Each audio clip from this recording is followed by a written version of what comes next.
turn off reposts notifications. Hi guys, in this video I will show you how to turn off reposts notifications easy and quick.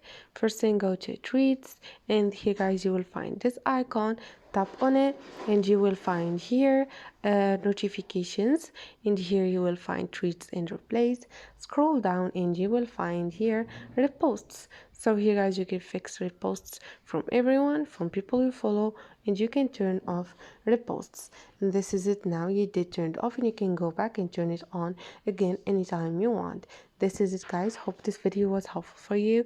If it was, don't forget to subscribe, like the video. See you on the next video.